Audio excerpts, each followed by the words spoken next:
ya. Jadi seperti itu ilustrasinya. Lalu apa efek atau pengaruh incident angle terhadap peak position atau posisi puncak-puncak dari material tersebut? Kita akan coba melihat di silikon substrat silikon dan silikon karbida. Jadi kita punya dua wafer, satunya silikon karbida, kita oksidasi dengan kondisi yang sama. Lalu kita cek dengan XRD sebelum dan setelah oksidasi, baik di silikon dan silikon karbida.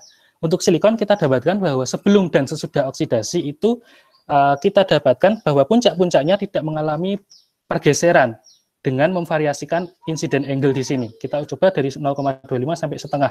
Ternyata posisi puncaknya itu cenderung ajek atau tetap. Begitu juga yang kita dapatkan di silikon karbida sebelum oksidasi. Kita dapatkan bahwa posisi puncaknya itu tetap, nggak berubah dengan adanya perubahan incident angle. Artinya apa? Artinya lattice plane yang berada di permukaan dan lattice plane di bagian yang lebih dalam itu cenderung sama, tidak ada ekspansi maupun kompresi. Berbeda halnya ketika kita cek pada silikon karbida yang mengalami oksidasi.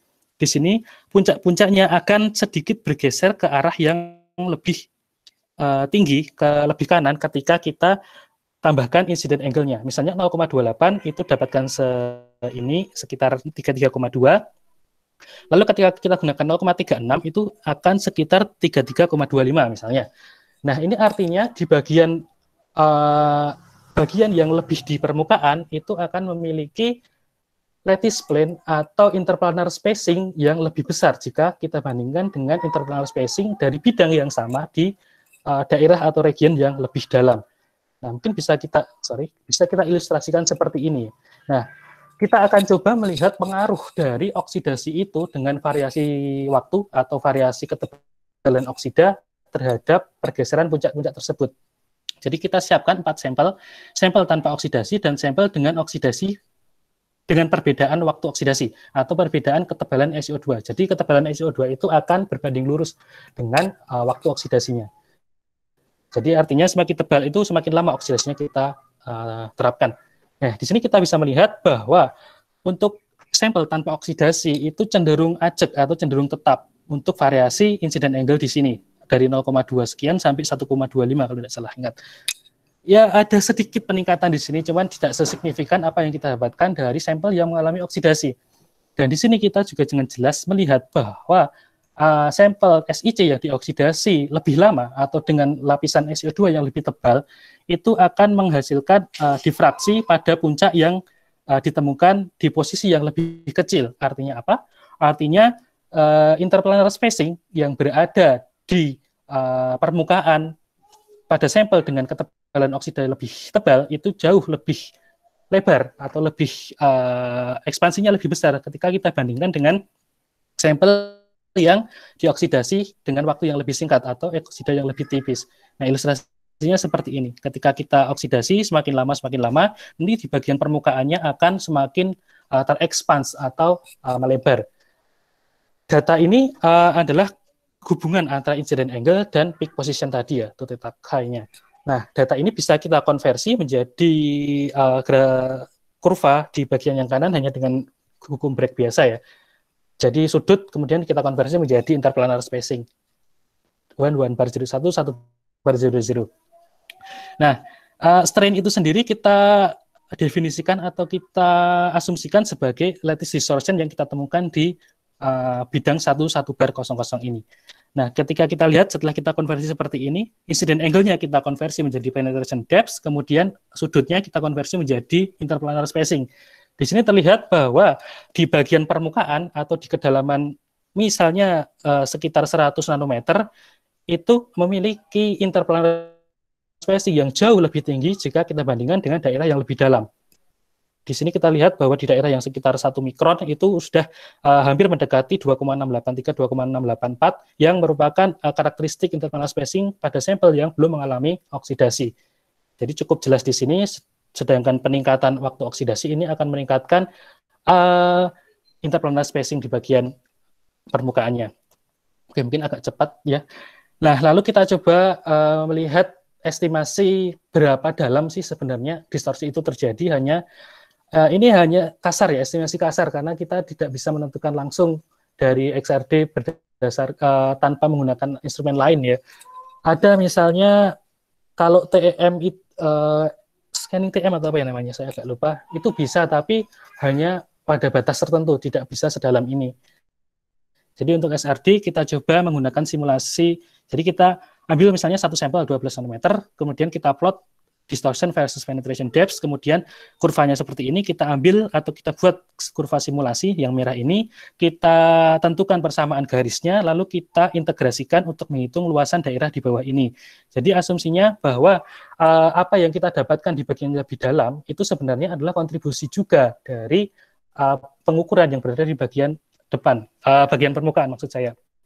Karena di X-ray kan kita nggak bisa menentukan bahwa di kedalaman 1000 saja itu interplanar spacing-nya seperti ini. Yang kita dapatkan di kedalaman ini itu adalah kombinasi atau kontribusi dari interplanar spacing di bagian depan, di bagian permukaan hingga ke kedalaman tersebut. Oke, mungkin kita skip aja yang ini. Nah, lalu bagaimana dengan efek dari lattice relaxation-nya? Misalnya ketika kita sudah tumbuhkan SiO2, kemudian kita hilangkan SiO2 itu sedikit demi sedikit. Di sini residual thickness-nya, jadi SiO2-nya awalnya di sini, kita kurangi sedikit demi sedikit sampai dia habis. Ternyata kita masih menyisakan sebesar ini gap-nya antara yang sebelum dioksidasi dan setelah dioksidasi. Nah, ini kita dapat simpulkan bahwa distorsi itu tidak dapat kita relaksasi hanya dengan menghilangkan SiO2-nya. Sehingga kita butuh treatment lain, bagaimana cara melepas strain itu. Salah satunya adalah dengan argon annealing. Argon annealing itu setelah kita remove atau hilangkan SiO2-nya tadi, kita coba annealing dengan argon pada suhu 1150 dan 1300. Nah, di sini terlihat bahwa argon annealing itu dapat merelaksasi kisi yang mengalami strain tadi, meskipun cukup signifikan, meskipun belum bisa total ya. Di sini kita bisa melihat bahwa sebelum dioksidasi itu seperti ini, setelah kita oksidasi, kita hilangkan SiO2-nya, lalu kita annealing, ternyata masih mentok di seperti ini, di yang biru ini. Jadi masih ada gap antara setelah annealing dan before oxidation atau sampel awalnya. Oke. Lalu dari asumsi-asumsi tadi kita mengusulkan atau kita merumuskan bahwa distorsi kisi itu ternyata tidak disebabkan oleh density mismatch atau thermal expansion mismatch. Jadi yang kita dapatkan atau di referensi curvature tadi kita tidak bisa kita terapkan juga di sini karena kita mendapatkan strain itu hanya lokal di bagian permukaan saja. Sehingga beberapa asal-usul atau penyebab yang mungkin adalah terbentuknya defect di permukaan silikon karbida dari reaksi oksidasi itu. Defeknya seperti apa? Bisa karena silikon dan karbon emission yang membentuk cluster, lalu carbon precipitation seperti membentuk dimer di sini, atau oxygen invasion, sisa oksigen yang tidak terdesorpsi keluar sebagai CO itu akan menjadi defect di silikon karbida. Tapi kita juga tidak bisa menghilangkan faktor expansion dan silicon density tadi ya. Tapi kita spekulasikan bahwa faktor tersebut hanya minor atau tidak berpengaruh signifikan. Lalu pertanyaannya adalah manakah di antara struktur defect ini yang merupakan penyebab paling mungkin? Nah, harus kita klarifikasi lagi. Salah satunya ini saya nggak tahu nanti dikoreksi Pak Yatman atau enggak kalau kita menyebut kinetics ya. Jadi di sini kita lebih arahnya ke menghitung berapa energi aktivasi dari pembentukan lattice distorsi kisi tersebut. Jadi di sini kita akan coba cek perubahan distorsi sebagai fungsi waktu oksidasi dengan 3 macam temperatur. Nah, setelah kita lakukan atau kita preparasi sampelnya dan kita cek, ternyata untuk introduction atau terbentuknya distorsi itu cenderung mengikuti orde 0. Kenapa orde 0? Sampai sekarang kita belum dapatkan jawabannya ya, kenapa orde 0. Tapi ini akan cocok karena regresinya cukup bagus di orde 0. Dan dari sini kita bisa plot dengan Arrhenius equation, menghitung energi aktivasi dari pembentukan distorsi ini, yaitu sekitar 3,9 elektron volt setelah kita coba plotkan dari grafik ini dengan Arrhenius biasa. Lalu bagaimana kisi itu mengalami relaksasi juga kita coba cek dengan variasi temperatur dan variasi waktu annealing. kurvanya seperti ini hubungan antara distorsi dan annealing time-nya. Ternyata dia tidak mengikuti orde 0, tapi orde 2. Dan sampai sekarang pun kita juga belum tahu kenapa orde 2. Jadi kita baru dapatkan, oh dia cocok orde 2. Lalu dari situ kita coba plotkan untuk mencari nilai K-nya. Dari nilai K kita plot untuk mencari energi aktivasi menggunakan Arrhenius. Dan kita dapatkan untuk mekanisme relaksasi kisi ini membutuhkan sekitar 1 elektron volt. Energinya jauh lebih rendah ketika kita bandingkan dengan terbentuknya kisi itu sendiri. Lalu berdasarkan referensi yang ada, jadi ini kayak rough estimation aja. Dari kalkulasi yang sudah dilaporkan sebelumnya, kita akan coba melihat bahwa terbentuknya kisi dan relaksasi kisi itu seperti apa. Jadi ketika kita coba melihat atau mereview kembali tadi kita punya kita punya energi aktivasi itu 3,9 elektron volt. Jadi ini akan sama atau kebetulan cocok ya, kebetulan sesuai dengan apa yang sudah dilaporkan melalui komputasi. Nah, kita dapatkan bahwa untuk memasukkan satu oksigen ke struktur kisi SiC atau menghasilkan SiOC seperti ini, jadi oksigen masuk ke ikatan antara Si dan C, itu membutuhkan energi barrier sekitar 3,2 sampai 3,6 elektron volt. Nah, pada oksidasi yang sempurna, struktur ini akan kembali melepaskan CO keluar. Jadi O2-nya masuk, SiO2 terbentuk, CO-nya keluar. Harapannya seperti itu. Ternyata kita temukan bahwa oksigen itu tidak semuanya keluar. Ada yang dia justru malah masuk ke daerah yang lebih dalam, menjadi semacam apa ya, bukan interstisial. Jadi dia masuk ke SiC, menjadi SiOC seperti ini, dan menghasilkan distorsi di bagian yang lebih dalam. Kalau yang sudah keluar sebagai CO aman, dia nggak akan menghasilkan distorsi. SiO2-nya terbentuk, CO-nya keluar, tapi ada oksigen-oksigen yang dia masuk ke struktur kisi SiC. Nah, ini yang kita asumsikan atau kita spekulasikan sebagai penyebab dari distorsi itu. Lalu bagaimana relaksasinya? Ini ternyata 1 elektron volt ini juga sedikit di atas dari hasil komputasi. Ini ada paper-papernya seperti saya cantumkan di bawah ini ya. Jadi 1 elektron volt ini kemungkinan akan berhubungan dengan bagaimana oksigen-oksigen itu bermigrasi dari satu ikatan ke ikatan lain, atau emission oksigen itu keluar sebagai CO di sini. Jadi CO diffusion, oksigennya keluar sebagai CO ini itu juga mempunyai energi agak tinggi sih, 1,6, tapi oke lah, masih masuk. Dan kami juga tidak berani menyimpulkan originnya itu seperti ini hanya dengan membandingkan dengan komputasi kimia.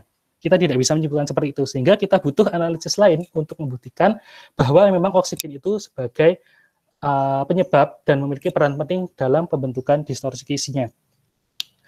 Oke, lalu di sini juga kita coba melihat pengaruh, karena di slide sebelumnya tadi kita mengasumsikan bahwa nanti relaksasinya melibatkan oksigen migration dan kemudian CO-nya keluar. Kita coba melihat pengaruh oksida SiO2 ketebalannya terhadap laju dari relaksasi itu sendiri. Nah, kita temukan bahwa ketika kita tidak punya oksida di atasnya, itu distorsinya akan cenderung langsung dapat dengan mudah direlaksasi. Jadi awalnya ini yang garis ungu ini. Ketika kita tidak punya oksida di atasnya, lalu kita annealing, kita dapatkan perubahannya itu signifikan sekali, dari 0,16 menjadi 0,04. Sedangkan ketika kita punya oksida di atasnya, saya ilustrasikan seperti ini, itu nanti lajunya semakin lambat, seiring dengan menebalnya oksida di atas silikon karbida itu. Sehingga kita mencoba melihat atau mengajukan semacam mekanisme bahwa lepasnya oksigen dari struktur SiC sebagai CO itu akan terhalang oleh SiO2 pada lapisan atas SiC tadi. Dia akan menghalangi keluarnya CO sebagai mekanisme relaksasi kisinya. Oke, lalu kita juga coba melihat pengaruhnya atau perbedaannya dengan tadi kita coba argon ya. Di sini ternyata kita fokus di sini aja. Kita bandingkan antara argon dan NO. Di mana keduanya itu sebenarnya salah satu metode yang common atau metode yang umum digunakan untuk meningkatkan interface karakteristik atau sifat dari interface SiC dan SiO2. Nah, kita bandingkan di sini ternyata untuk NO itu cenderung lebih rendah efeknya, cenderung menyebabkan relaksasinya itu terhambat. dibandingkan dengan AR. Jadi di sini kelihatan kalau interplanar spacing-nya turunnya signifikan di AR, tapi untuk NO dia cenderung tidak sesignifikan ketika di AR. Kenapa? Ada dua spekulasi di sini adalah bahwa NO itu akan bisa menyumbang oksigen lain yang akan justru masuk ke sistem kisi SiC. Lalu kita tahu bahwa SiC itu juga dapat mengalami oksidasi dengan adanya NO. Jadi kemungkinan ada lapis tipis yang terbentuk di atas SiC yang menyebabkan terhalangnya CO untuk keluar lagi sebagai mekanisme relaksasi kisinya. Nah, ini juga terbukti atau dilaporkan di paper ini. Oke, agak cepat saja. Lalu kita juga coba melihat pengaruh dari implantasi ion. Karena kita bisa menggambarkan atau mengharapkan bahwa ketika suatu material, misalnya silikon karbida, itu kita tembak dengan ion, dia struktur di bagian permukaannya akan rusak. Lalu kita coba melihat, ini saya skip aja, biar agak cepat. Nah, ini kita coba melihat pengaruh ion implantation terhadap kisi kristal SiC. Kita terapkan atau kita coba dua jenis ion ya, ion oksigen implantation dan argon implantation dengan kedalaman seperti ini. Bisa Bapak Ibu dan rekan-rekan cek langsung di sini. Jadi kita coba mengimplantasi SiC dengan oksigen dan dengan argon pada kedalaman sekitar 60 nanometer dari permukaannya. Jadi SiC kita tembak dengan oksigen dan argon plus melalui ion implantation, lalu kita cek seperti apa perubahan kisinya. Nah, di sini kita coba melihat bahwa untuk oksigen implantation dengan dosis yang sama dengan argon, ini hanya menyebabkan sedikit distorsi. Sedangkan untuk argon, itu distorsinya cukup besar ketika kita bandingkan dengan silikon karbida sebelum implantation. Nah, ini sangat erat hubungannya dengan ukuran dari argon dan oksigen itu sendiri. Ketika kita tembakkan ion yang berukuran besar dengan ion dan berukuran kecil, kerusakannya tentu akan berbeda. Nah, kerusakannya tentu akan lebih besar ketika suatu struktur kita tembak dengan ukuran ion dengan ukuran yang lebih besar. Di sini adalah argon. Saya agak cepat aja. Nanti bisa diskusi lebih detail kalau misalnya ingin dibahas. Nah, lalu hasil yang cukup cukup anomali atau di luar ekspektasi bahwa setelah kita annealing atau setelah implantasi itu kita remove SiO2-nya, lalu kita coba annealing, ternyata oksigen, implantasi oksigen yang tadinya hanya menghasilkan distorsi kecil, itu justru setelah annealing malah menghasilkan distorsi yang besar. Agak aneh sebenarnya. Kenapa annealing yang kita harapkan dapat merelaksasi struktur justru menghasilkan distorsi yang lebih besar ketika kita punya struktur SiC dengan implantasi oksigen.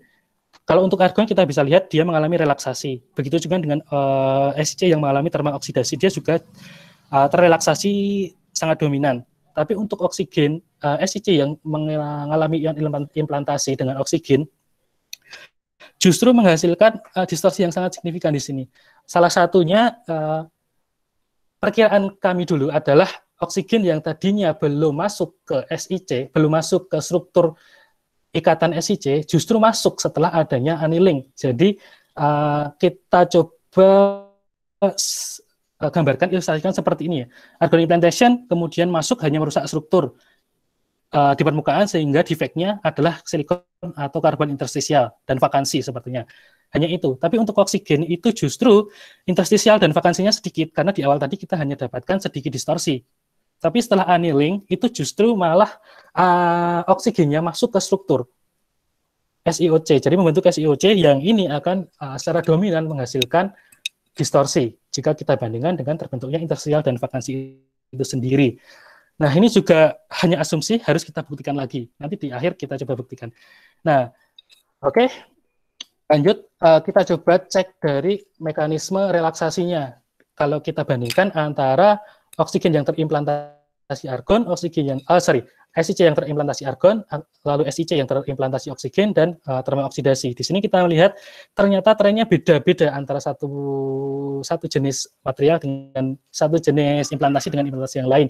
Nah, di sini untuk oksigen implanted sample atau yang terimplantasi oksigen ini kita bisa melihat bahwa ada bagian-bagian yang dia itu cenderung cepat seperti ini dan ada bagian yang cenderung lambat seperti ini. Nah, ini ada seperti dua mekanisme. Sebenarnya kita udah cek melalui temperature dependence tadi, melalui Arrhenius equation.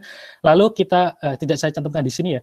Tidak saya masukkan datanya. Jadi setelah kita hitung untuk argon implantation itu aktivasinya adalah sekitar 0,65 plus minus 0,05, jadi sekitar 0,7 tadi. Dan ini akan related dengan Frankel pairs atau rekombinasi dari interstisial dan vakansi. Misalnya di sini karbon yang awalnya di sini, setelah argon implantasi dia akan mengalami rearrangement, akan mengalami defect membentuk interstisial, dan setelah kita relaksasi dia akan kembali lagi. Asumsinya seperti itu. Lalu untuk thermal oxidation dan oksigen implantation tadi seperti kita sudah singgung di awal, yaitu lepasnya CO dari struktur sehingga menyebabkan ada relaksasi. Oke, agak cepat aja. Oke, lalu untuk, nah ini kita buktikan juga secara physical analysis ya. Jadi kita tadi hanya ngobrol atau ngomong tentang, oh ada oksigen masuk, ada oksigen dikeluarkan lagi. Tapi seperti apa buktinya kita harus cek ulang. Nah di sini kami coba menggunakan FTIR dengan ATR ya, attenuated total reflection. Jadi yang akan dianalisis itu hanya sekitar 1 mikron atau kedalaman 1 mikron dari permukaan SiC tadi. Jadi untuk bulknya, bagian-bagian yang lebih dalam itu kita tidak terdeteksi melalui analisis ini. Dan kita dapatkan bahwa untuk sampel sebelum oksidasi itu dia cenderung flat seperti ini ya. Ini semuanya sudah kita normalkan dengan absorpsi dari SiC itu sendiri. Jadi untuk before oxidation atau sampel awalnya seperti yang biru ini, kemudian ketika kita oksidasi termal, dia akan menghasilkan serapan atau absorpsi di sekitar ini 830, 840, 1300, 1600-an, yang ini akan related dengan terbentuknya gugus atau ikatan SiO, CO, dan C double bond O. Jadi oxygen related structure. Lalu setelah kita annealing, ternyata puncak-puncak ini mengalami penurunan yang signifikan. Jadi kita bisa membayangkan bahwa struktur-struktur oksigen tadi, oksigen related structure tadi akan hilang, bukan hilang ya, akan terlepas atau keluar sebagai CO setelah adanya annealing, dan kita buktikan dengan IR yang cenderung belum se-flat before oxidation, belum se-flat dengan sampel sebelum treatment, tapi kita bisa melihat perubahan yang signifikan. Nah, ini juga kita coba buktikan dengan TDS ya, thermal disruption spectroscopy. Bagaimana kita mendeteksi lepasnya oksigen itu sebagai disorbed molecule atau oksigen yang keluar sebagai CO. Nah, untuk meningkatkan sensitivitasnya, kita gunakan isotop 18 ya, oksigen dengan isotop oksigen 18. Jadi, harapannya dia tidak akan ada interferensi atau gangguan dengan oksigen yang berasal dari atmosfer atau lingkungan. Meskipun pada pengukurannya sendiri kita sudah terapkan ultra high vacuum ya. Jadi kita vakum dengan, saya tidak hafal berapa tekanannya, tapi kita bisa mengasumsikan bahwa kondisinya sudah vakum. Pun setelah kita gunakan isotop sehingga bisa kita simpulkan bahwa yang keluar itu benar-benar dari dalam silikon karbida, bukan dari lingkungan ataupun atmosfer. Walaupun atmosfer nggak mungkin ya masuk ke sini karena sudah ultra high vacuum. Nah, ternyata kita temukan bahwa sampel yang setelah oksidasi dan oksidanya kita lepas, kita remove dengan HF, itu ternyata masih bisa mengeluarkan molekul C18O dari dalam strukturnya setelah kita panaskan pada suhu elevated temperature. Jadi suhunya naik dari mungkin sebenarnya 800 ada di bawahnya, saya agak lupa. Jadi tapi kita potong dari 800 sampai 1500 saja. Nah, di sekitar 1300 ini ternyata molekul C18O itu keluar. Artinya apa? Artinya adalah ada oksigen yang tadi terjerap atau masuk ke struktur SiC setelah oksidasi. Tapi bukan dari oksida, karena oksidanya sudah kita lepas sebelumnya. Nah, ini mendukung dengan data sebelumnya tadi, bahwa oksigen itu masuk ke kisi silikon karbida. Nah, ini karena waktunya terbatas, saya agak cepat-cepat aja ya. Nah, ini membandingkan antara argon implanted, oksigen implanted, dan juga CO. Argon implanted, oksigen implanted, dan thermally oxidized samples, jadi yang dioksidasi secara thermal. Nah, kita dapatkan bahwa untuk oksigen dan thermal oxidation itu peak-nya tadi signifikan. Nah, yang agak aneh itu adalah argon implanted, yang ternyata dia juga menghasilkan ada karakter vibrasi dari struktur yang berhubungan dengan oksigen. Nah, ini akan besar kemungkinannya adalah oksigen-oksigen yang masih ada di permukaan SiC. Jadi sebelum implantasi itu sebenarnya kita melapisi atau mendeposisi silikon dioksida menggunakan molekular beam epitaksi ya, MBE. dengan elektron beam kita di posisi SiO2 baru kita implantasi, sebenarnya kayak gitu. Kenapa perlu lapisan SiO2 adalah untuk mengurangi surface roughening atau kerusakan yang besar pada permukaan. Jadi harapannya implantasi itu benar-benar masuk tanpa merusak signifikan permukaannya. Jadi kita dapatkan, kita lapiskan dulu SiO2 dengan ketebalan tertentu untuk sedikit mengurangi kerusakan strukturnya. Nah, ini kemungkinan CO, SiO yang ada di argon implanted sample ini kemungkinan adalah sisa dari lapisan SiO2 tadi yang ada SiO2 tertembak oleh argon dan kemungkinan ada oksigen yang masuk. Jadi spekulasi kami sementara seperti itu. Nah, lalu kita coba cek pengaruh annealing terhadap absorpsi dari masing-masing dari FTIR spektrannya. Kita bisa melihat bahwa semakin lama kita annealing, intensitas absorpsi dari serapan-serapan yang berkaitan dengan oxygen related structure tadi mengalami penurunan yang signifikan. Kita rangkum di bagian kanan ini ya, dia turun seperti ini untuk masing-masing karakternya. Oke, kita agak cepat aja. Nah, ini kita coba hubungkan antara distorsi kisi dengan intensitas dari oxygen related structure tadi. Jadi ketika kita punya absorpsi kan harapannya dia akan walaupun tidak langsung, walaupun tidak bisa secara eksak menggambarkan komposisi atau konsentrasinya, tapi akan berkaitan.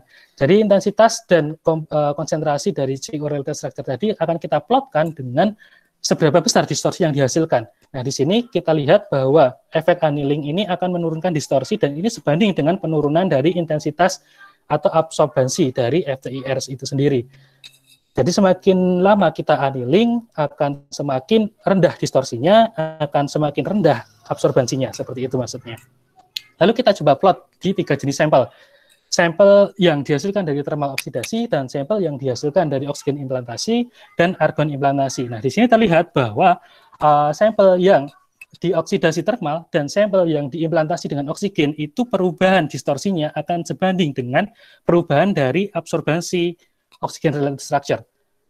Jadi perubahannya ini akan nggak linear sebenarnya, akan beriringan. Ketika kita punya oksigen related structure yang lebih tinggi, distorsinya semakin tinggi. Begitu juga dengan sebaliknya. Tapi untuk argon implanted samples, kita bisa lihat bahwa distorsi kisinya itu berubah secara signifikan, meskipun oksigen related structure itu tidak mengalami perubahan signifikan. Artinya, distorsi yang ada pada argon implanted sample itu tidak ada hubungannya atau tidak bergantung pada konsentrasi dari oksigen related structure tadi.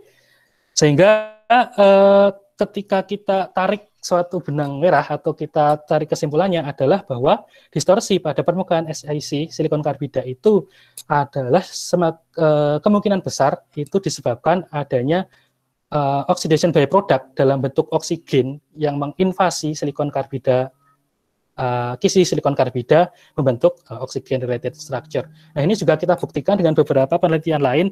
Kita coba membandingkan dengan tadi kita ada TDS, kemudian kita bandingkan dengan distorsi kisinya. Ternyata distorsi kisinya semakin rendah, kita akan dapatkan CO yang C18O yang terdesorpsi dari SiC tadi akan semakin rendah juga. Jadi kita tadi coba hubungkan antara XRD dengan FTIR, itu sudah cocok. Sekarang kita coba hubungkan antara XRD dengan data TDS. Jadi ini terlihat bahwa sampel yang sudah mengalami annealing dengan H2O. Jadi ada wet, kita biasa menyebutkan wet annealing ya, annealing dengan uap air. Itu struktur di bagian permukaannya akan mengalami relaksasi dan ternyata kita juga dapatkan sistem ini itu adalah memiliki CO yang terdesorpsi dalam bentuk C18O yang lebih sedikit juga. Jadi artinya oksigen yang ada di dalam itu juga semakin sedikit dan ini cocok dengan data XRD. Sebenarnya ini data yang cukup menarik. Ketika kita dapatkan trennya agak berbeda dengan yang lain. Yang lain tadi dia monoton dari bawah kemudian ke atas seperti ini. Yang bagian treatment dengan H2O itu kita sudah coba beberapa kali dan hasilnya memang seperti ini. Dia ada relaksasi khusus hanya di permukaan. Di bagian dalam dia cenderung agak tidak terlalu terpengaruh. Cuman sampai sekarang pun kita belum mengklarifikasi kenapa seperti ini, karena waktunya memang terbatas kemarin, saya tidak sempat untuk menganalisis tentang itu. Oke, masih sedikit lagi sepertinya. kita coba dari tadi kita hanya aspek materialnya, kita coba cek dari aspek electrical karakteristiknya. Jadi sini saya coba tampilkan pengaruh argon annealing terhadap defects interface trap density atau densitas dari interface trapsnya. Traps electron trapping yang ada situs electron traps yang berada di interface, maksudnya seperti itu ya. Nah, di sini terlihat bahwa interface trap density untuk sampel yang hanya dioksidasi saja, S-oxidized samples, itu seperti ini, cukup tinggi, berada di kisaran 10 pangkat 12. Lalu setelah kita annealing dengan argon pada suhu 1300, dia turun menjadi yang biru. Demikian dengan argon annealing pada suhu yang lebih tinggi, 1500, itu juga interface trap density-nya jauh lebih rendah. Artinya traps atau kerusakan struktur yang ada di dalam SiC itu semakin berkurang dengan adanya argon annealing ini. Cocok dengan hasil dari lattice distorsi tadi. Lalu di bagian sini juga kita coba tampilkan bahwa argon annealing bahkan hanya 1 menit, ini bukan penelitian kami ya, ini saya ambilkan dari reference, itu akan memindahkan carbon relative defect dari silicon carbide region ke SiO2. Jadi di sini SiO2 ketika sampel yang hanya oksidasi saja, karbon konsentrasinya hanya ada di sini 10 pangkat 18. Setelah kita argon annealing pada 1300 1 menit, itu mengalami peningkatan yang signifikan. Jadi asumsinya bahwa karbon relative defects yang ada di SiC itu akan terdekomposisi dan naik ke SiO2 region, naik ke atas ke bagian SiO2. Ini sangat cocok, ini seiring atau tidak bertolak belakang dengan hasil dari FTIR tadi. Nah, pada terakhir ya, untuk dari tadi kita udah mulai mencoba ke interface trap density, lalu kita akan coba melihat pengaruh strain terhadap electrical karakteristik atau bagaimana elektron itu mengalir. Jadi dari awal tadi kita udah coba melihat proses, hubungan antara proses dengan strain, di mana proses itu sangat berpengaruh terhadap strain yang dihasilkan dalam bentuk lattice distortion. Kita juga tahu bahwa proses itu sangat berpengaruh terhadap electrical karakteristik. Karena masing-masing treatment, masing-masing misalnya annealing, oxidation condition, itu sangat mempengaruhi karakteristik dari electrical karakteristik dari produk yang dihasilkan. Namun ada gap atau hubungan yang belum kita klarifikasi, yaitu hubungan antara strain dengan electrical karakteristik. Nah ini sampai saat ini pun ini masih menjadi challenge ya, masih menjadi pertanyaan bagi khususnya SiC related researcher ya, yang peneliti-peneliti yang berkecimpung di dunia MOSFET, silicon carbide MOSFET ini, kita belum bisa menghubungkan antara strain dan electrical karakteristik. Beberapa paper mungkin sudah menyebutkan di sini, contohnya dilaporkan di sini baru saja terbit, itu dia mencoba mengaplikasikan strain dengan alat ini. Jadi nanti sampelnya kita taruh di tengah, kemudian kita tutup dengan ini. Ini ada hole di sini ini untuk nanti meletakkan alat ujinya, ada kayak needles atau jarum-jarumnya. Nah nanti ketika stresnya akan kita atur dengan mengubah panjangnya skrup-skrup ini. Jadi mirip kayak 4 points bending test. Jadi kita coba mengaplikasikan strain dengan mengubah panjang dari ini. Jadi harapannya nanti wafernya akan menekuk, wafernya akan bending atau akan tertekuk atau bengkok lah. Mau bilang bengkok dari tadi nggak ketemu. Wafernya akan membengkok. Nah, setelah dia bengkok itu kita ukur dan kita bandingkan dengan wafer itu sebelum dia bengkok. Dan di sini ada distribusi stresnya di masing-masing region. Ini karena ini hanya saya ambilkan dari paper, mungkin kita bisa simak bareng-bareng dan cepat aja. Jadi di bagian ini nanti yang akan diukur untuk melihat pengaruh strain terhadap electrical karakteristiknya. Oke. Nah di sini ada stres tadi juga selain dengan XRD ada metode lain ya untuk menghitung berapa stresnya, berapa strainnya itu dengan Raman ya. Ini salah satu contohnya dilaporkan dengan Raman, kemudian stresnya seberapa, kemudian hubungan antara stres tersebut atau strain tersebut dengan perubahan dari field effect mobility atau channel mobility, bagaimana elektron itu mengalir. Di sini 0 itu sebagai kondisi di mana tidak ada strain yang diterapkan. Jadi di sini kita bisa lihat bahwa dengan mengaplikasikan atau memberikan kompresif stres terhadap wafer tersebut kita akan dapatkan 105% atau 5% lebih banyak, 5% lebih tinggi mobility-nya dibandingkan dengan sampel yang tanpa diberikan uniaxial stress atau stress yang hanya kita tarik, kita bengkokkan pada satu arah ya, uniaxial. Di sini contohnya yang biru itu adalah bend direction-nya atau pembekokannya itu pada arah 112 bar 0, sedangkan direction-nya, current direction-nya, arah arusnya itu di 11 bar 00. Jadi dia tegak lurus. Misalnya seperti ini ya. Kalau yang ini searah ya. Jadi membengkokkannya itu dia paralel terhadap arah arus. Sedangkan ini tegak lurus terhadap arah arus, karena kita membengkokkannya di direction yang ini, sedangkan arusnya ke sini. Nah, sehingga kesimpulannya bahwa ketika kita aplikasikan uniaxial compressive stress tegak lurus dengan channel direction-nya, kita akan dapatkan peningkatan sekitar 5%. Dan ini bisa kita katakan signifikan untuk sebuah MOSFET ya. Akhirnya. Oke, conclusion. Oke, pertama, thermal oxidation itu menyebabkan adanya distorsi kisi pada permukaan SiO2, dan karakternya dia akan naik seiring dengan peningkatan oksidasi dan temperatur, dan juga dapat direlaksasi dengan argon, tapi tidak bisa dengan menghilangkan SiO2 saja.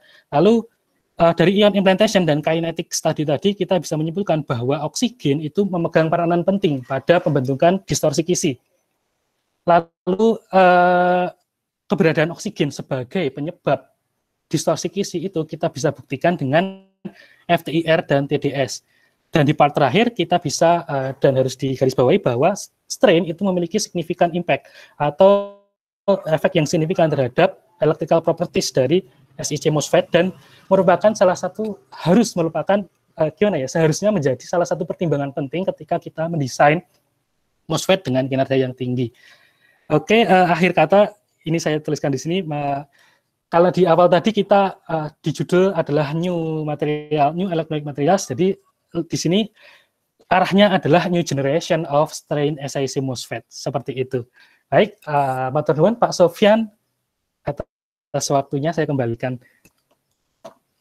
Oke, terima kasih Pak Adi atas paparannya. Untuk sesi berikutnya yaitu tanya jawab.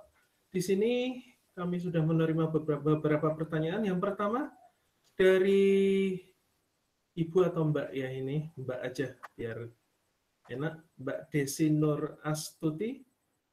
Kalau mau disampaikan langsung dipersilahkan. Masih ada di sini Mbak Desi? Ya, halo. Pertanyaannya disampaikan secara langsung Mbak Desi. Oke, Pak Adi. Halo, Desi. Mas Adi. Lama nggak ketemu, Mas. Ya. Ya. Gimana, Mbak? Pertanyaannya saya ada dua sih. Yang pertama itu saya mau ini nih, Mas. Pak tanya pengalaman risetnya di Jepang dulu. Kalau di Jepang kan setahu saya pemerintah, industri sama Univ kan kolaborasinya bagus ya. Nah, itu untuk materialnya Mas Adi itu sendiri gimana, dukungan antara industri dan pemerintahannya gimana? Terus yang harus dilakukan di Indonesia itu apa gitu loh? Kayak di Indonesia tuh susah banget gitu loh, Mas. Terus yang kedua itu ya, yang kedua itu yang ini kan semikonduktor ya. Nah, kalau semikonduktor itu kalau materialnya yang bisa dikembangkan di Indonesia itu apa ya, yang maksudnya yang materialnya di Indonesia gitu, meminimalisir untuk ekspor yang dari luar negerinya gitu. Itu aja. Terima kasih. Semangat Mas Adi. Oke, makasih Mbak Desi. Selama nggak ketemu ini adik angkatan saya ini. Oke, jadi pertanyaannya bagus tapi susah dijawab ya sebenarnya untuk yang di Indonesia. Untuk yang di Jepang benar, jadi antara integrasi antara pemerintah kemudian industri dan universitas itu sangat bagus. Nah, bisa saya coba gambarkan. Jadi lab kami dulu kita ada kerjasama kolaborasi dengan beberapa perusahaan khususnya elektronik ya, ada Hitachi, kemudian Denso, kemudian Mitsubishi Electric.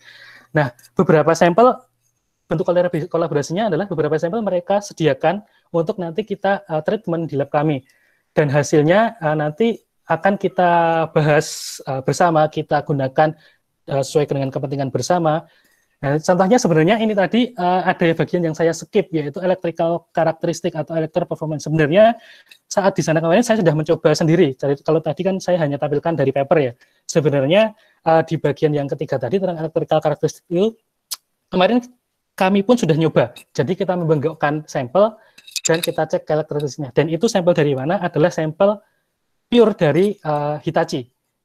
Jadi kita ada kolaborasi, Hitachi memberikan sampel, kita coba treatment, kita coba optimalkan, dan nanti biasanya ketika kita dapatkan device dengan kinerja bagus, kinerja maksimal, nanti akan diadopsi juga atau digunakan juga oleh pemerintah. Jadi untuk lembaga pemerintah sendiri mungkin kalau di Jepang ada, kalau nggak salah ada kayak AIST, kemudian apa yang lain seperti itu.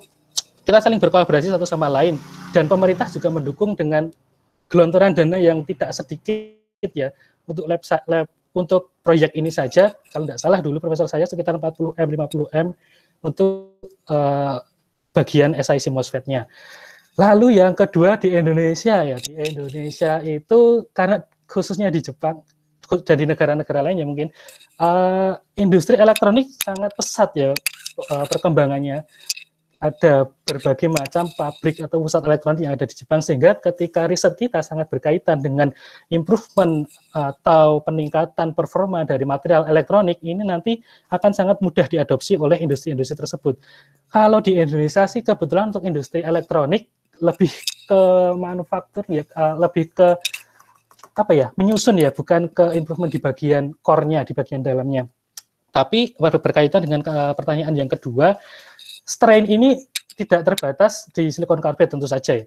Jadi beberapa paper saya kemarin sempat baca sebenarnya untuk peningkatan performa TiO2 kemudian ZNO yang banyak kita gunakan di penelitian kita di Indonesia ya, untuk fotokatalis, kemudian untuk sel surya. Nah, itu bisa kita treatment dengan, sementara sih di paper tersebut baru sebatas komputasi. Jadi ketika kita apply strain kemudian TiO2 mengalami perubahan band gap. Nah, itu sudah dilaporkan, sudah ada yang melaporkan. Cuma untuk ke eksperimentalnya, saya belum cek lebih lanjut.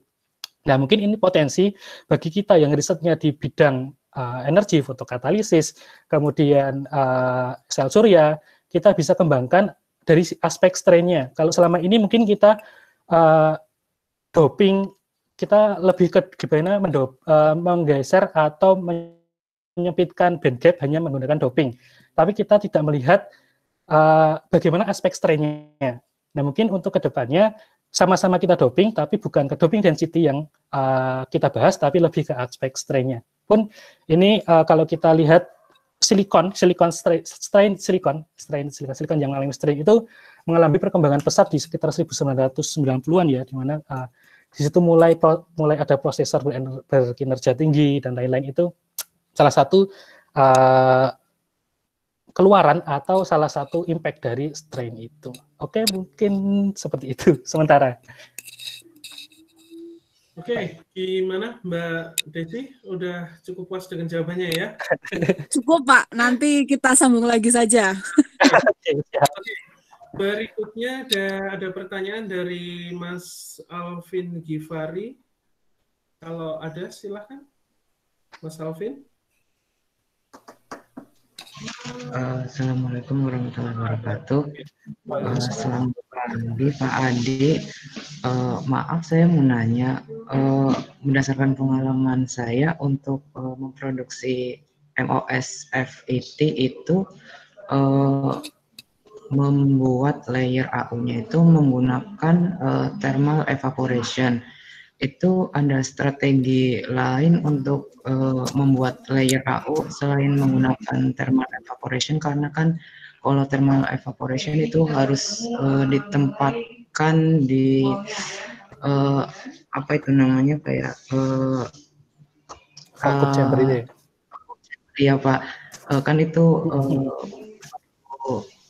alat yang mahal gitu Pak. Ada strategi lain untuk membuat layer AU gitu. Oke, Kak, makasih pertanyaannya Mas Alvin. Kalau pengalaman saya kemarin memang kita gunakan thermal evaporation ya, jadi kita uapkan emasnya kemudian kita deposisi dengan gravitasi atau vacuuming. Kalau kebetulan di lab kami kemarin selain thermal evaporation, kalau nggak salah ELD ya, karena saya sebenarnya nggak sampai ke fabrikasi MOSFET ya. Kemarin saya lebih fokus ke bagaimana mengimprove di bagian interface-nya. Tapi kalau dari beberapa yang kemarin sempat sesekali nyoba itu pakai thermal evaporation, dan yang lain itu atomic ELD itu bisa kalau nggak salah ya, atomic layer deposition.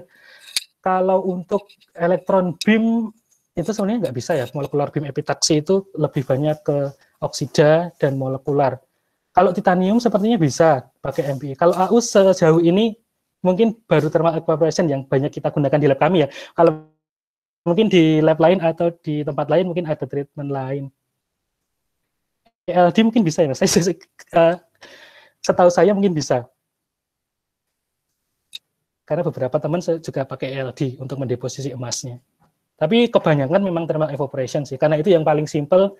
Dan sebenarnya dibandingkan dengan ELD ataupun MBE itu juga paling murah sebenarnya thermal evaporation ya. Karena chambernya juga ukurannya kecil, kemudian treatment panas yang hanya kita memberikan panas saja untuk menguapkan si logam. Beda sama elektron beam yang kita harus menembakkan elektron berenergi tinggi itu cukup besar cost-nya juga dan energinya juga cukup besar. Jadi sepertinya memang thermal evaporation itu mungkin di Indonesia terlihat cukup mahal, tapi memang sebenarnya itu dibandingkan dengan metode yang lain bisa dikatakan salah satu yang lebih murah ya dibandingkan dengan MBE maupun atomic layer deposition. Baik, Pak Sofian. Terima kasih Pak. Mohon maaf boleh bertanya lagi satu lagi Pak. Untuk membuat kan tadi kan ada mengenai perlakuan yang dibengkokkan gitu Pak. Untuk mendesain semikonduktor yang bisa dibuat bending tanpa adanya kayak cracking gitu di semikonduktornya itu strateginya bagaimana ya? Strateginya ya, sebenarnya agak susah ketika kita jadi by trial ya. Sebenarnya kemarin saya coba juga dan saya sudah mematahkan sekian wafer, berapa ya, 4 atau 5 sampel karena kita mengapply stres yang cukup besar. Jadi kita butuh trial sedikit demi sedikit. Jadi itu kan 4-point bending test itu nanti akan kita ubah satu persatu skrupnya untuk menghasilkan strain yang lebih besar. Nah, itu kembali ke teknik kita bagaimana caranya mengapply stress sedikit demi sedikit sampai dia wafer itu tidak patah tapi dapat strain yang maksimal. Nah, itu lebih ke aspek trial sih kalau dari saya. Karena dari kalkulasi atau perhitungan kita nggak bisa karena itu karakteristik dari alat untuk mengaplikasikan strain itu berbeda satu sama lain. Jadi kita nggak bisa, misalnya alat ini kita apply atau kita putar sekian senti itu akan sama dengan alat lain yang kita putar sekian senti. Jadi akan karakteristik untuk masing-masing alat dan masing-masing wafernya. Kalau dari saya kemarin sih, agar meminimalkan wafer yang retak atau pecah, saya sudah memecahkan sekitar 3 atau 4 wafer, tapi dari situ kita bisa mengambil misalnya setiap kita putar sekian senti itu akan setara dengan sekian megapascal atau gigapascal. Nah, sampai pada batas tertentu kita harus stop di situ. Kita nggak boleh apply stress lagi. Karena lebih dari itu akan pecah. Misalnya udah pecah kemarin dengan segini misalnya sekian megapascal. Nah, kita nggak boleh mengapply stres lebih dari itu lagi di percobaan selanjutnya. Jadi kita akan bermain di daerah stres kurang dari itu. Seperti itu sih sebenarnya. Kalau untuk simpelnya. Sebenarnya saya sendiri juga, kami sendiri di lab kami pun ini juga baru mulai untuk mengapply stres melalui mechanical bending. Dan ini masih tantangan kami semua. Tantangan kita semua sebenarnya. Bagaimana mengapply stres tanpa merusak sampel. Seperti itu, Mas. Baik, Pak. Terima kasih banyak atas jawabannya. Oke, terima kasih. Berikutnya ada Mbak Vini Alfiah. Mbak Vini? Ada di saluran ini, Mbak Vini? Tidak ada? Kalau tidak ada, saya bacakan aja ya, Pak Adi. Monggo, Pak. Ini untuk pertanyaan, untuk pengembangan penelitian material ini, apakah memungkinkan untuk dilakukan di Indonesia dari segi instrumentasi? untuk keperluan analisisnya, terutama untuk instrumen XRD in plane. Terima kasih. Oke. Kalau udah ke pertanyaan ke arah situ agak repot ya, karena untuk in-plane yang saya gunakan kemarin memang menggunakan SRD Rigaku Smart Lab ya, Rigaku Smart Lab yang keluaran terbaru.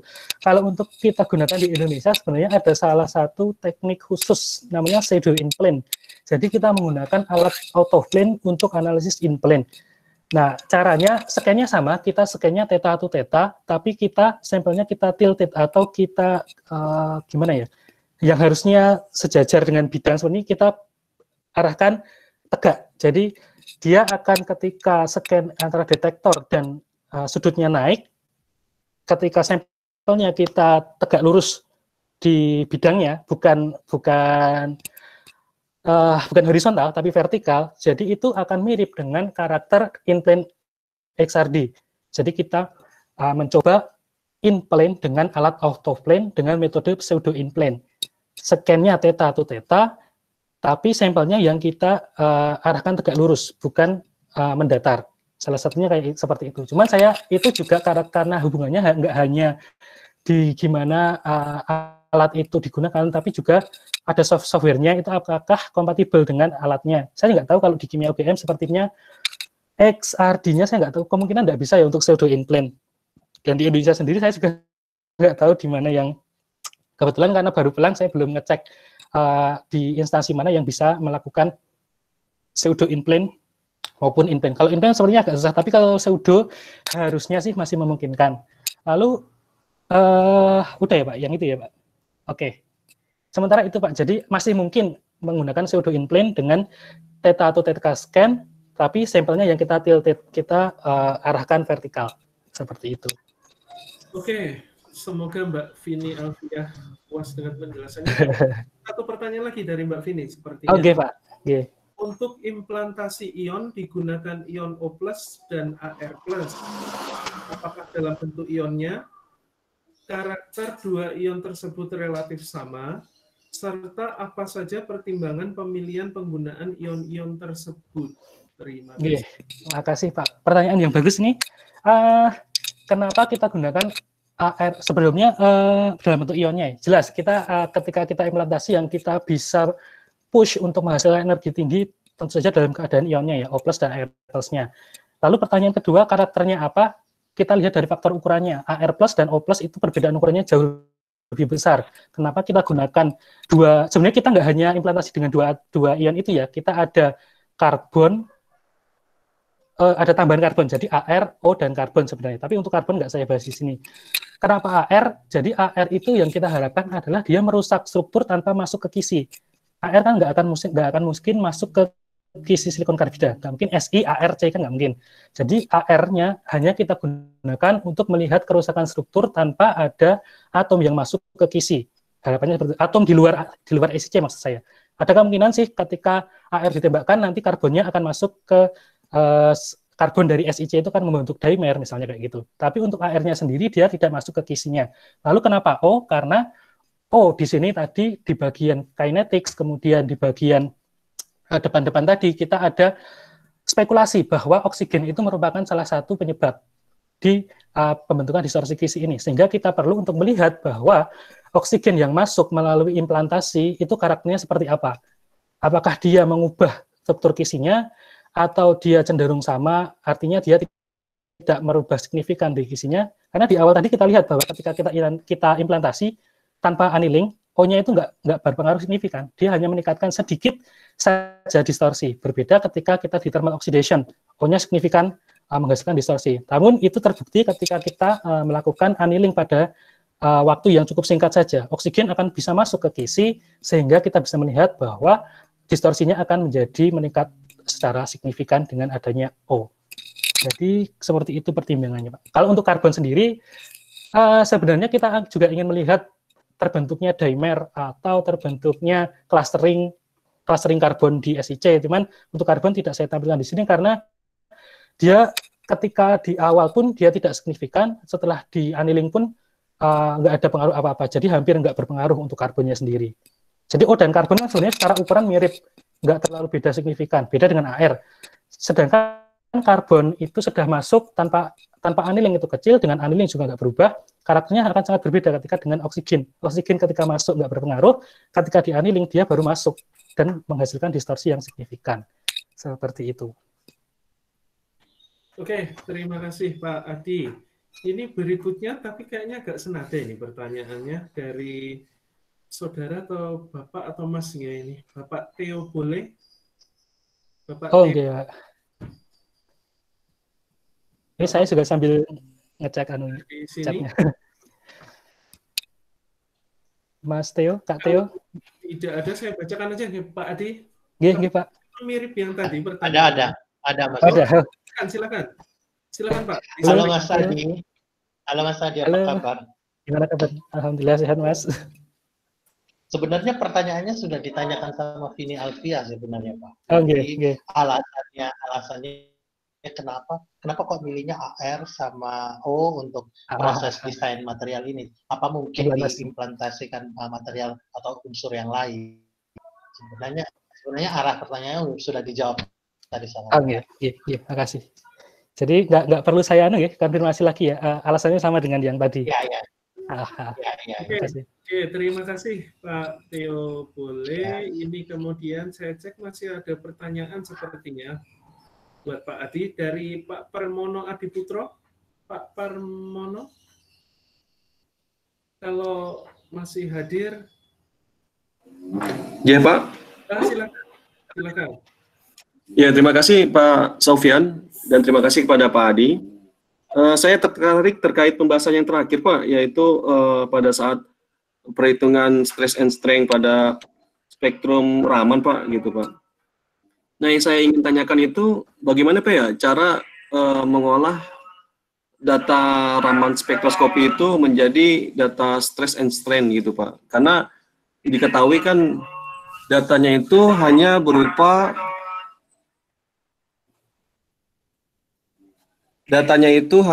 ini Pak ya, bilangan gelombang gitu Pak. Nah terus yang kedua, ini Pak, panjang gelombang eksitasi yang digunakan itu berapa ya Pak? Karena kan ada yang berkisar sekitar 300, 500, sama 700-an gitu Pak. Nah itu apakah berpengaruh terhadap karakteristik spesifik stress and strain Pak? Terima kasih Pak. Oke. Makasih Mas pertanyaannya, karena ini dari, bukan penelitian saya sendiri, karena ini dari paper. Untuk perhitungannya di paper sepertinya ada dicantumkan. Ini kalau memerlukan bisa saya kirimkan papernya.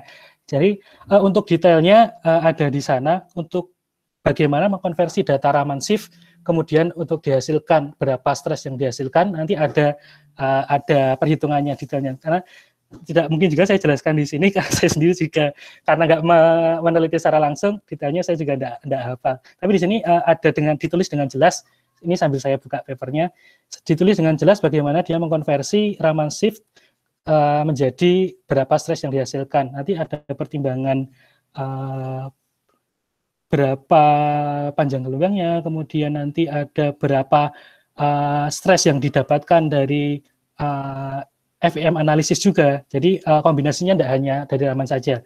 Lalu untuk berapa panjang gelombang yang digunakan, sebentar saya cek nih. Experimental method. Dia menggunakan confocal optical system dengan wavelength 532 nano Pak di sini di penelitian di paper yang saya masukkan ke presentasi tadi. Jadi nanti silahkan kalau berminat saya bisa share papernya, silahkan dibaca-baca. Ini kebetulan authornya juga saya sering berkomunikasi dulu saat di sana. Misalnya ada yang ingin dibahas, bisa menghubungi beliau via email juga, atau kita bisa berdiskusi bareng-bareng nanti. Ini cukup menarik sebenarnya. Dan di Jepang pun sekarang masih challenging ya. Ini tim-tim yang berkecimpung di SIC yang berminat atau yang tertarik dengan stres ini saling berlomba satu sama lain. Jadi agak hot di Jepang ini topik seperti ini. Nanti bisa saya share Pak papernya. Kalau misalnya menginginkan, bisa emailnya nanti. Mengirimkan alamat emailnya ke saya. Baik, terima kasih Pak. Oke, terima kasih Pak Adi. Sepertinya pertanyaannya sudah nggak ada lagi ini, dan waktunya juga sudah agak molor. Lumayan ya. Lumayan, mungkin semoga bisa bermanfaat bagi kita semua. atau mungkin masih ada closing pertanyaan sebelum saya tutup? Satu saja mungkin. Lisan disampaikan? Tidak ada. Oke, kalau tidak ada, dengan demikian untuk acara pagi ini kami cukupkan. Terima kasih atas kehadiran Bapak, Ibu, Mas, Mbak, saudara-saudari sekalian, dan juga terima kasih kepada Pak Adi Dwi Hatmanto atas sharing ilmunya. Sambil kami ingatkan untuk lecture series ke depan itu yang ke-10. Jadi jangan lupa untuk mengikuti kembali nanti pada hari yang sama, jam yang sama. Seri terakhir ya Pak ya? Sementara akan ada seri-seri selanjutnya. Hari ini saya cukupkan sekian. Sekali lagi terima kasih atas kehadiran semuanya. Saya tutup. Selamat pagi. Assalamualaikum warahmatullahi wabarakatuh.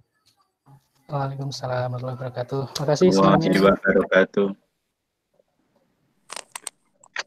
Semangat Mas Adi. Terima kasih. Sukses semuanya.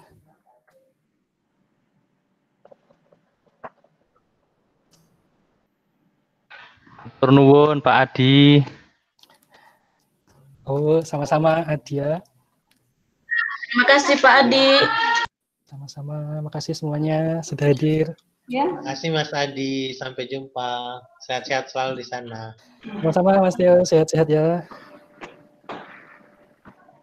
Jadi Bu, kemarin kan sudah saya hubungi Bu Dika dan Pak. Mereka maunya komen saja. Sampai sekarang saya belum dikasih juga. Terima kasih Pak Adi. Rekaman pengesahan ini belum dapat sama sekali. Yang kedua juga saat saya tanya Bu Eko,